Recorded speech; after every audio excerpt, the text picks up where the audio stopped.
Awesome. All right, let's get this up to make sure it's what it's supposed to be.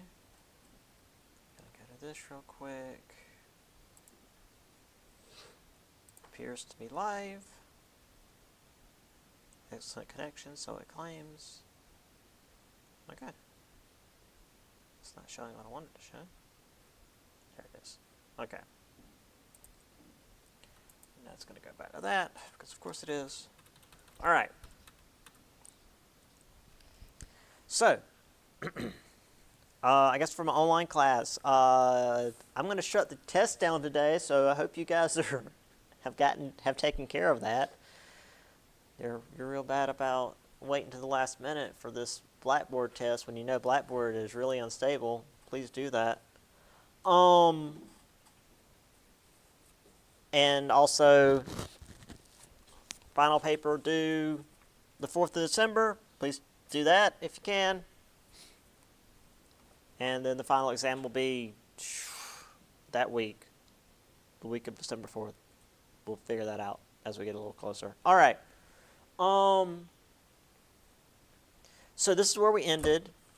We talked about Abigail Adams, who again, this is the quote that's actually in the book, which normally I would read out, but I managed to find the exact quote when looking for Abigail Adams quotes. So here we are. Basically, hey, we're half the population, and if your laws are made and don't include representation for women, maybe we'll have our own rebellion.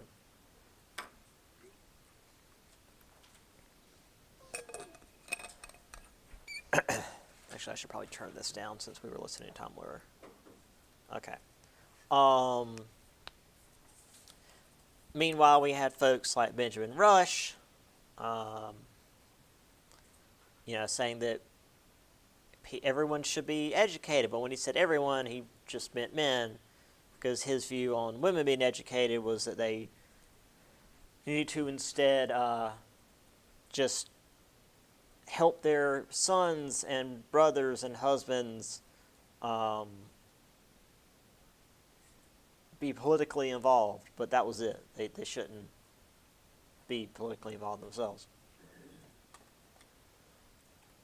Judith Sargent Murray, on the other hand, wanted equal educational opportunities for men and women because, well, there wasn't that, and the idea that men and women were not equal intellectually was like a self-fulfilling prophecy. I can't words. Where it's like, well, if they're not given the same educational opportunity, then obviously they're not going to have the same, educational outcome. So,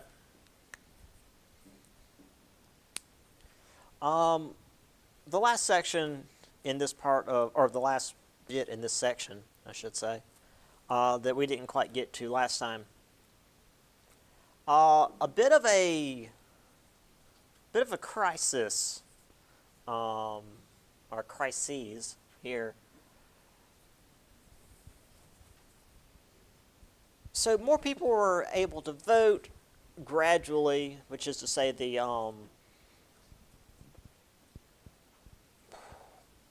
the property requirement was becoming less stringent. Because as we're going to see going forward, the political leaders in America didn't believe in universal suffrage. There was this idea that you can't let the common rabble be able to vote. You can't let everyone be involved in the political sphere, because then we'd have mob rule and the country would fall apart.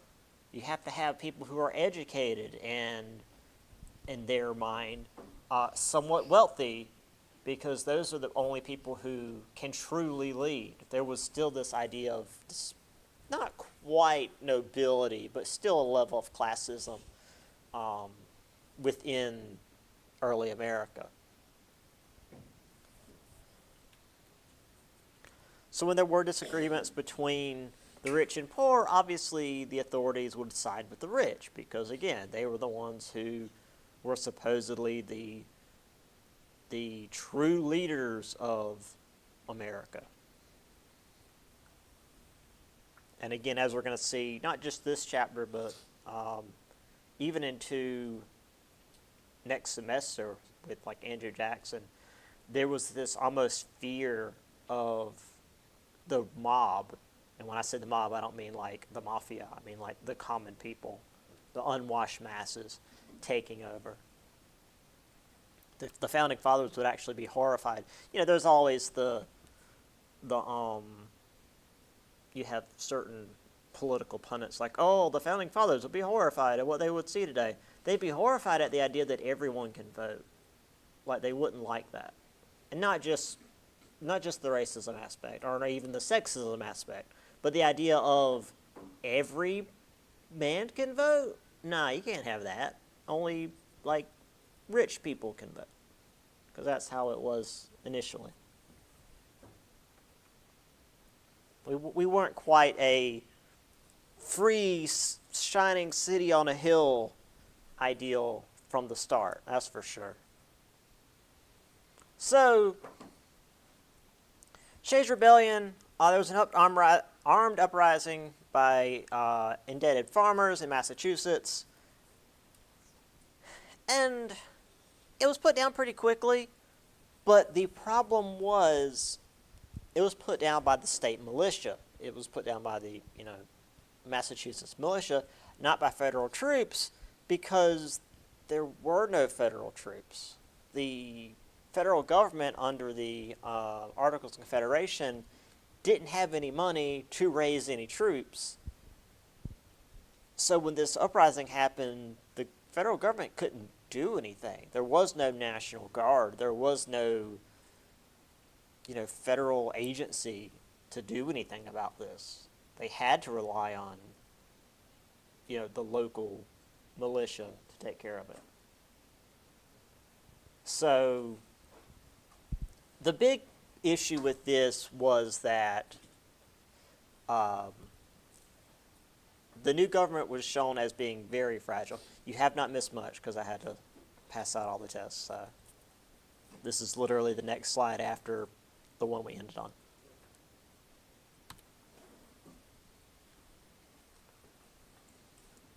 So Shays' Rebellion was not necessarily unique. There were rebellions before it. There were rebellions after it. But it caused a lot of trouble. It was a relatively, I said, they put it down pretty quickly. It wasn't a huge rebellion, but it was big enough and close enough to, I guess, like major population centers that it caused a lot of concern. And it's one of the big reasons that politicians at the time began to push to get rid of the Articles of Confederation because, again, they realized that the central government was too weak to handle some pissed off farmers.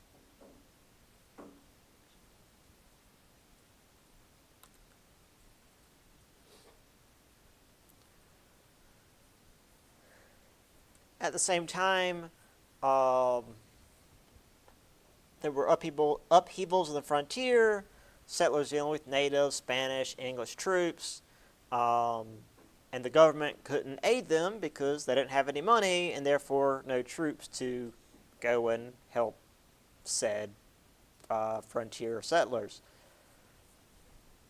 which will actually come up again later because these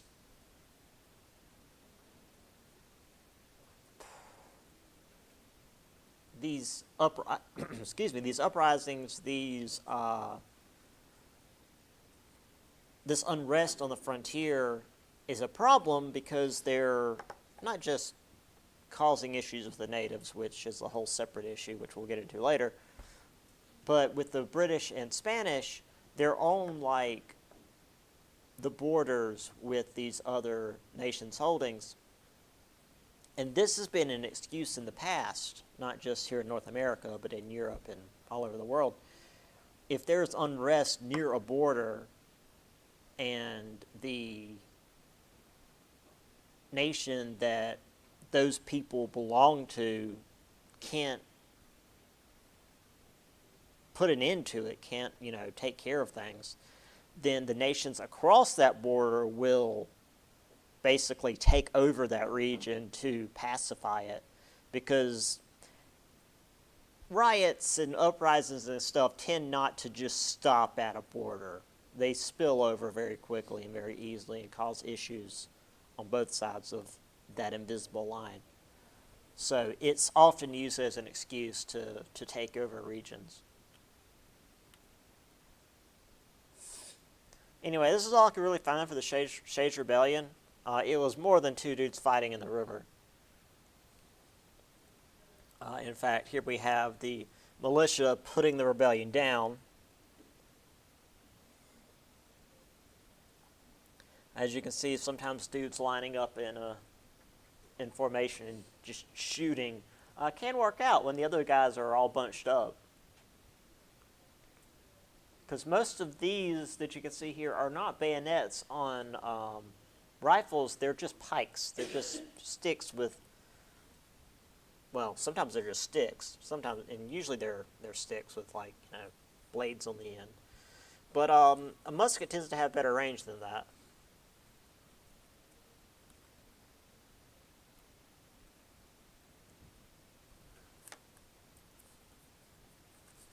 So off the back of all that,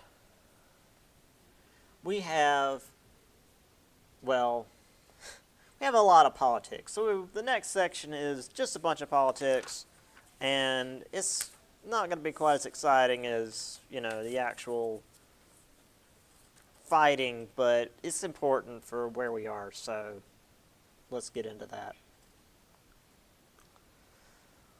Philadelphia Convention, 1787.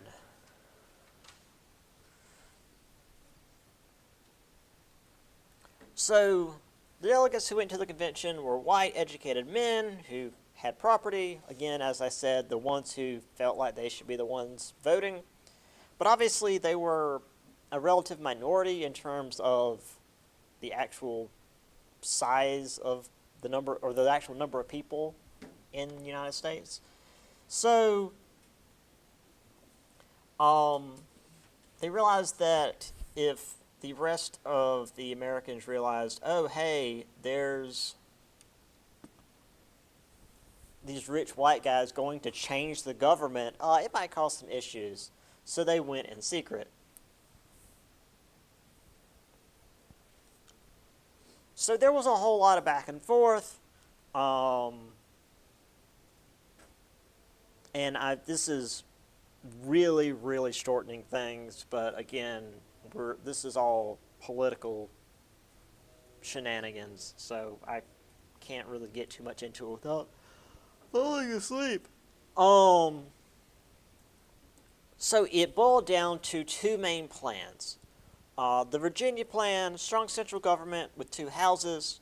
That's known as bicameral if you really want to go and use the fancy language. Members in each house were based on state populations. It's weird to me that they bother having two houses when both houses are using the same type of, representative scheme. So it'd be two houses of representatives. Now, I don't know if, they used different figures based to have different numbers. I don't know. It doesn't really go into detail. But it did mean that the when I say larger states, I mean more populous states would have more representation because there were more people in the larger states. And then there's the New Jersey plan, one house where each state would have equal representation. So even the states that didn't have hardly any people in them, like the future, say, Montana, that has 25,000 people. It's a slight exaggeration, but it's about like that. Would have the exact same amount of representation as a state with, several million people, or tens of millions of people. Eventually, they did a compromise. It was called the Connecticut Plan, but that's not in the book, so you don't need to know it. But that was in my notes when I first did this class because I didn't have access to this book yet, and I was scrambling, and so my old professor gave me his notes. Anyway, point being, they compromised. Senate gave equal representation to each state. House of Representatives representation based on population. Now it is weird. This is just my own personal take that like a state that's mostly open farmland gets the same amount of representation as a state that's like densely packed cities with millions of people, because that like implies that the land gets voting rights.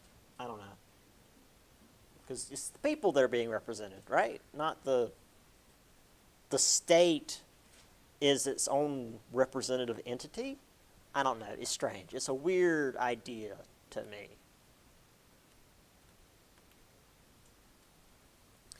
Now, there was another compromise they had to do because the southern states were neither populous or had very many states because, you know, the small states are up in the north, Connecticut and Rhode Island and Massachusetts, that sort of thing. You know, down south we've got, north of South Carolina, Georgia. We didn't have Florida yet. There was nothing west of Georgia yet. We didn't have Tennessee yet. Virginia was technically, well, Virginia was a slave state, but it was actually, I mean, obviously based on the name, it was very populous, so it was good with just based on the population. Anyway, most of the southern states didn't have a lot of people, well, a lot of people, didn't have a lot of voters, a lot of white men with money who actually counted as voters. So to keep the southern states happy, they counted the slaves to some degree for representation purposes. This is a 3/5 compromise. Every 5 slaves counted as 3 people, or each slave counted as 3/5 of a person. That one sounds way worse. For population count and also taxes. I've got that here on the slide, picture in a minute. Also, they did another little compromise here. Northwest Territories, we have already talked about. They outlawed slavery there. However, they put the question of slave importation, just shelved it for 20 years.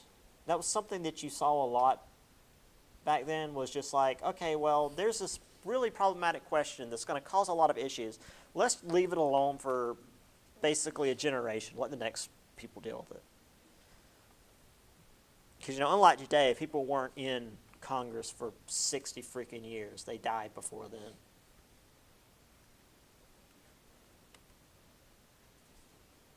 Anyway, here's the Philadelphia Convention. Doesn't look any different than any of the other conventions we've seen. It's just a bunch of old dudes in powdered wigs. Here's the plans. Virginia plan, 2 houses based on population. They wanted a strong national government. New Jersey plan, 1 house. Each state had the same representation, and they wanted a weak national government. As far as what happened here, that was sort of molded over time. There's a 3/5 compromise. Taxation representation purposes. Obviously, that didn't mean that they had somewhat of a vote. They did not, but this just meant that the representatives being sent to Congress would have, they would have more representatives. based on how many slaves were in the state.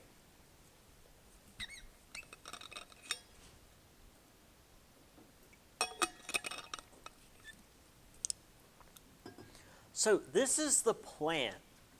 All of this is just what they worked out. They did not put this in and it's like, okay, this is the new government. This was just the draft that they decided on. And then they had to send it out to the states and see what the states said.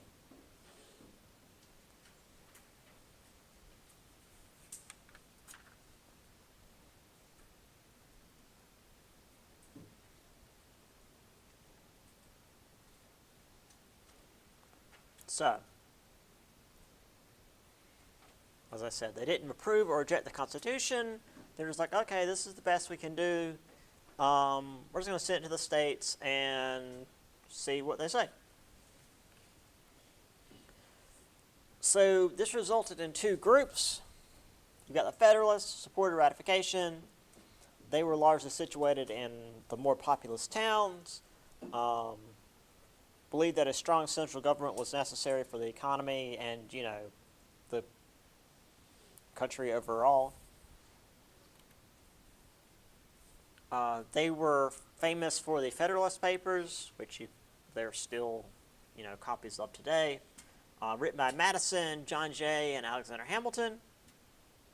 Mostly Madison and Hamilton. John Jay wrote a couple of them, but then he was in poor health, so he wasn't as involved as the other two. Mostly Madison and Hamilton. John Jay, he does get involved with other stuff later. We talk about him a couple more times, so he's still there.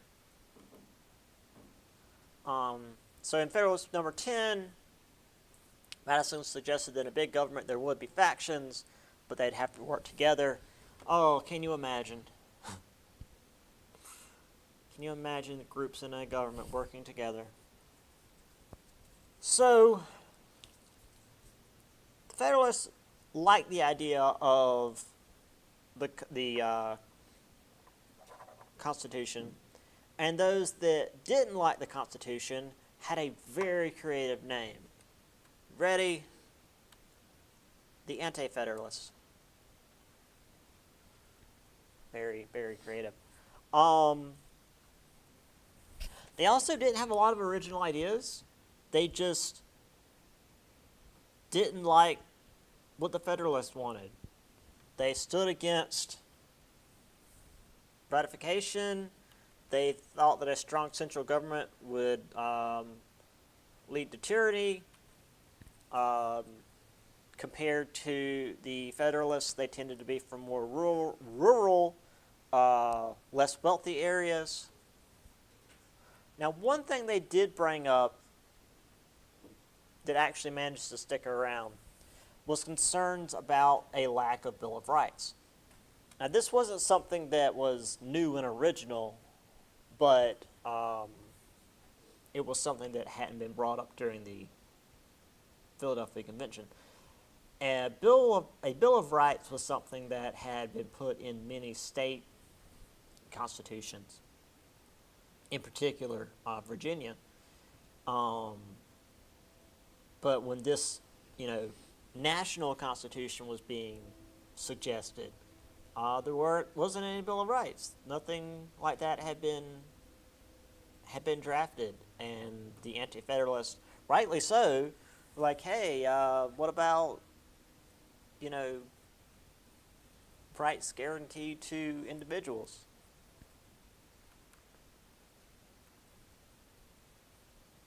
So it took a while to get the Constitution ratified. The book here mentions that the first state to ratify it was Delaware. Well, the first three, Delaware, Pennsylvania, New Jersey,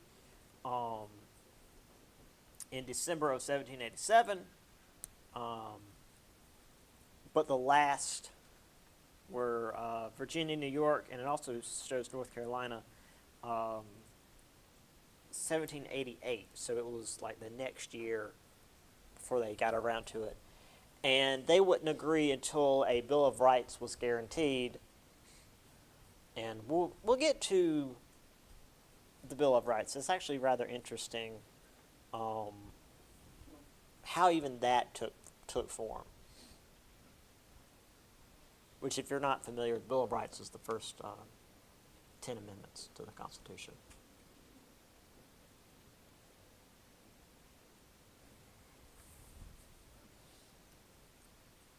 So again, we have the Federalists and Anti-Federalists, largely based on where the larger populations were, tended to be Federalists, and then the smaller population centers were Anti-Federalist. It's not a perfect map, but that's the typical trend.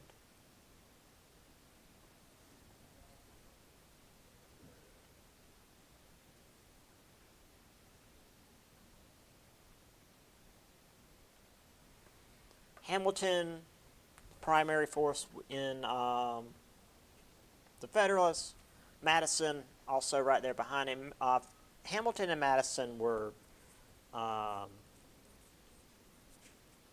pretty close throughout this whole period. John Jay was also there, but as I said, he was ill and not able to really be involved for a lot of it. He'll come back later for other stuff. He's apparently a big diplomat. And Madison was also a member of the House, drafted the first Bill of Rights, and introduced it in Congress. So we'll get back to him later on. And another slide, which is just Federalists like the idea of removing power from states and dividing power among different branches of government and single person to lead the executive branch. Meanwhile, more power for states, legislative branch to have more power than the executive branch, not have a strong executive branch, and then Bill of Rights, which is the important bit.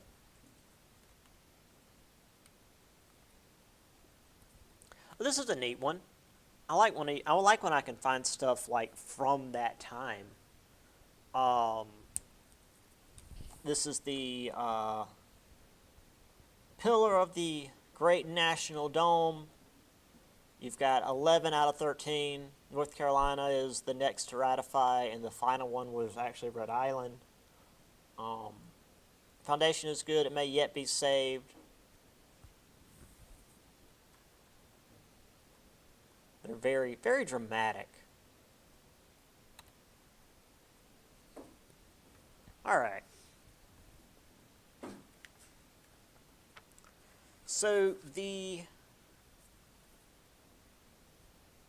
Constitution is ratified. Again, this slide alone could just about be a course in and of itself. It's a whole lot of overly dramatized nonsense. But that's not my jam, and we are not doing that.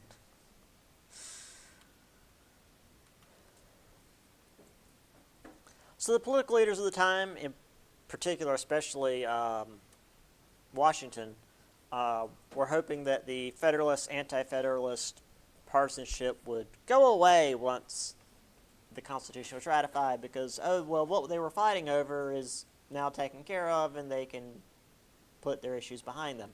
And as we all know, there is no partisanship in America anymore. Everybody gets along. Washington was unanimously elected president.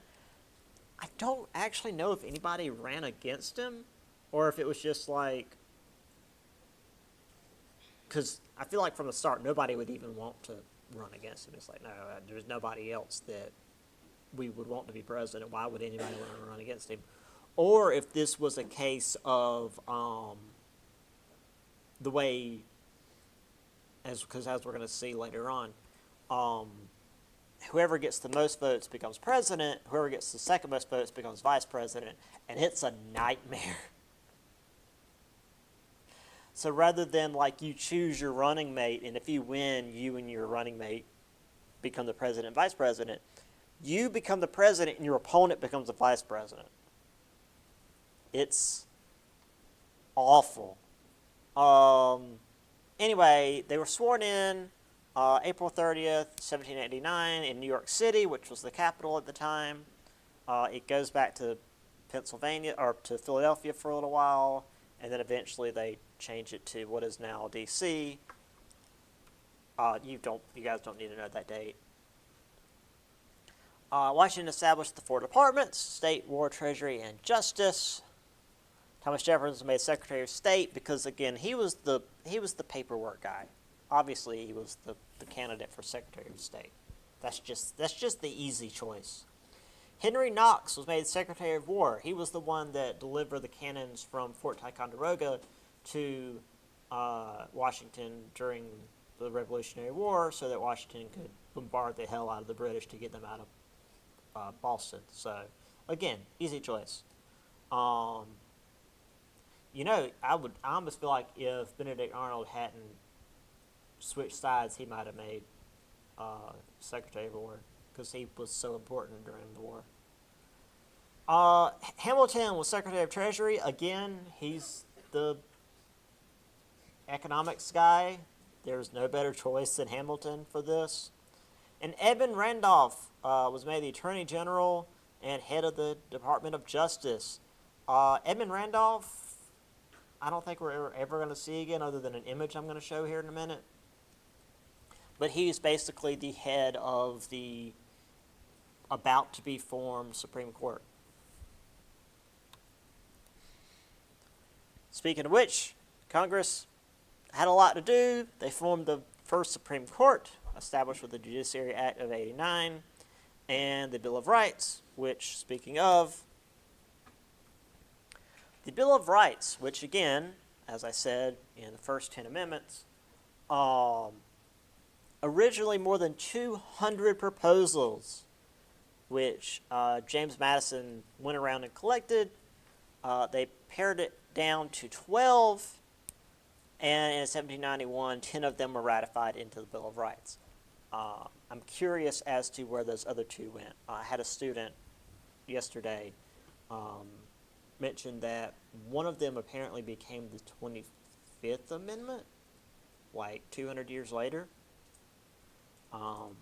So in the 90s, 1990s, it became an amendment. But it's interesting because we've got like 20 amendments now. But yeah, it's interesting that I can see when you've got 200 amendments from various places across the country, a lot of them would be basically the same idea, free speech or, freedom of the press. Like, okay, we can just roll those into the same thing, right?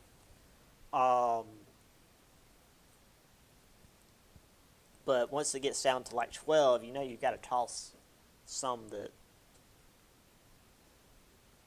are probably still pretty good ideas. Anyway, here's Washington and the boys. Washington, Henry Knox. I like how everybody but Washington, it's the title at the top and then the name.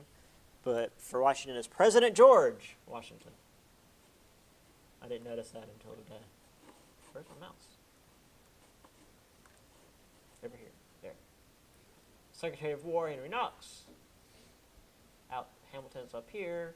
Secretary of State, Jefferson, and then Edmund Randolph. We'll get to Randolph here in just a minute. Here we go. So here's the Chief Justice. Well, that's not Randolph. I guess he wasn't part of the Supreme Court, but he was the head of the Justice Department. Here's John Jay again. See, he was still around.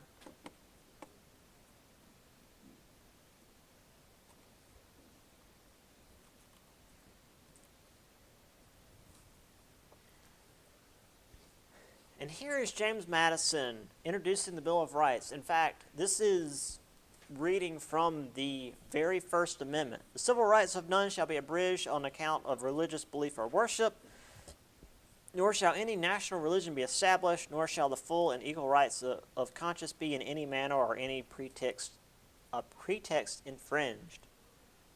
In other words, don't mess with religion, and religion don't mess with the people or the government.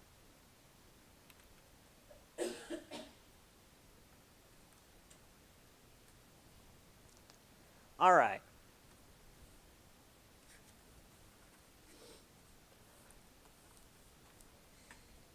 Now, so this is where I took a minute last time. This is where we're seeing the government beginning to resemble what we see today. You've got your Constitution, we've got the Bill of Rights, we've got the Supreme Court, we've got the President, we've got the House and the Senate. We don't quite have, well, this yet. Hamilton created, now obviously the economy would still shift as things went along, and the world changed, but he did pull us from what was a struggling former colony to where we needed to be in the late 1700s, early 1800s. So we needed a stable credit standing in the world because, again, we weren't under Mama Britain anymore. We had to handle ourselves. So, going back to that image I showed last time, pay the national debt, roll state debts into it, government bonds, which again, a bond is where the private citizens basically pay the government, and the government, you can sell the bonds back to the government, supposedly, for equal value or perhaps greater value in the future. It's usually used during war. Buy war bonds and help the government, and after the war you sell them back and get your money back, or usually the price, the value increases over time. Excise tax on goods traded within the United States. Basically, if you trade between states, there's like an interstate trade tax. And any goods that are being imported also have a tariff. So, some kind of federal tax that is making money for the government. He also wanted to establish a central bank, which caused a lot of issues, which, again, I'll get to in just a minute.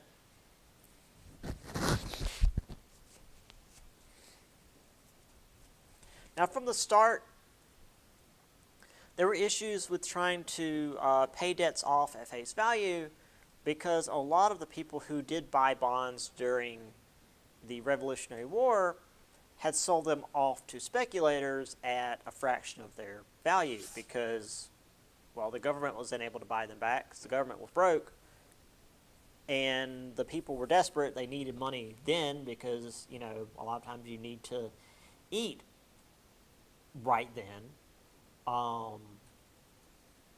And the speculators had the money, so like, oh, well, we'll buy it at, 10%, 5% of the value, and you can eat now. And then now that the government had money and was willing to buy them back at full price, the people who had sold them off felt cheated. And to be fair, yeah, they were cheated by the speculators, but, I feel like it wasn't the government's fault that, it was bad that the government didn't have the money when they should have, but you can't help what the economy does.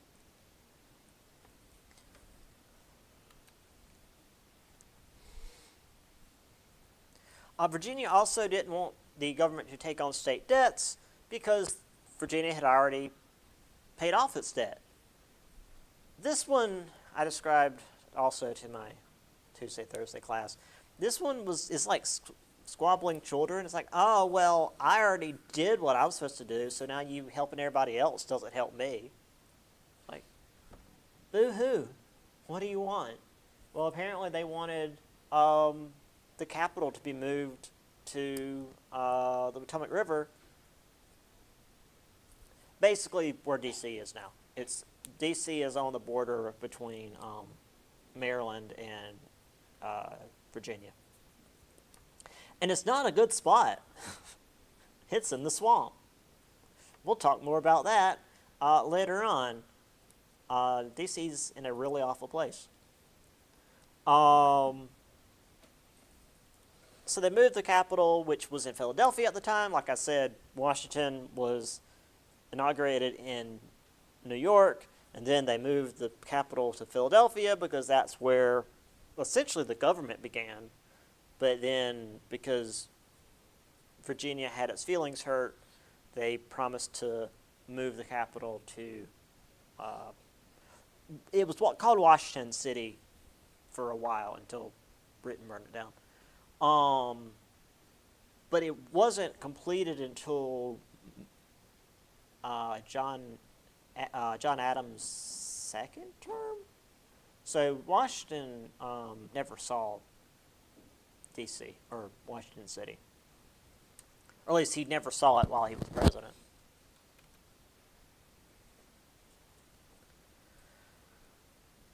Now, there were quite a few people who didn't agree with any of this.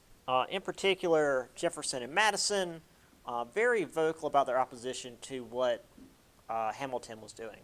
Jefferson and Madison were basically just anything that Hamilton did, they disagreed with. Again,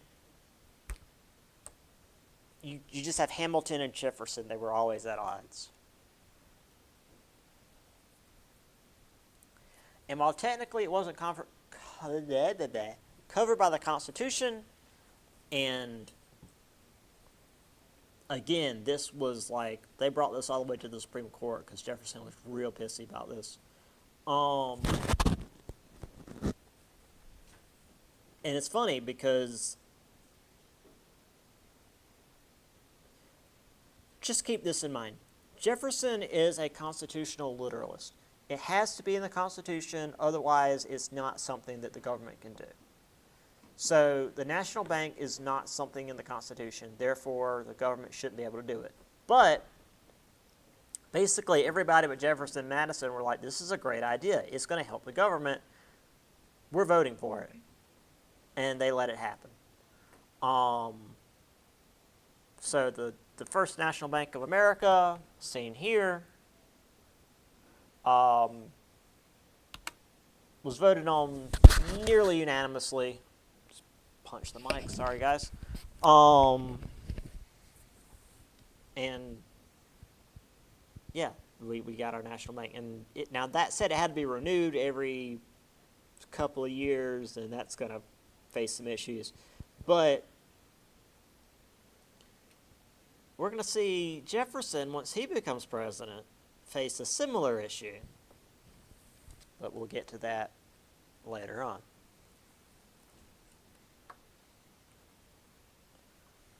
So anyway, here's the plans for Washington City, which again will become D.C. You've got the, better use my mouse. This is the National Square, or the National, what? I forget what it's called. Which again, it's not too bad. It's laid out in a relatively decent grid pattern. It's still awful to drive here, though. Now here's the Potomac River. Here's where it branches off the other direction. The thing about the river, though, is that it doesn't flow very fast, and it tends to have swirls and eddies and whatnot as it passes through. And again, this is in Virginia. Well, Virginia and Maryland. Yeah, see, Virginia over here, Maryland over here. Being in Virginia and Maryland, which is to say the South, what tends to happen around slow-moving, which is to say stagnant water?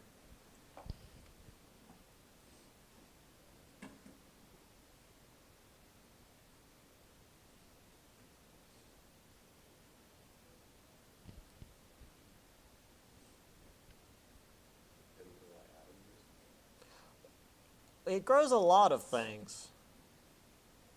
I mean, algae's the least of their worries. We talked about this already early in the semester. Especially in the South. Anytime there's, you got slow moving or stagnant water in the south. Mosquitoes. They were in a swamp. And once we start talking about the actual construction of D.C., well, sorry, Washington City, it's not D.C. yet. Yeah, they describe it as a swamp a lot. It was, it wasn't great. And having been to D.C., it was like early spring. It was still real humid. It's very much in Virginia. All right. Let's get a little further before we finish up. I want you guys to not be too far behind my other class, since I want to try to not have to make 2 separate final exams. All right.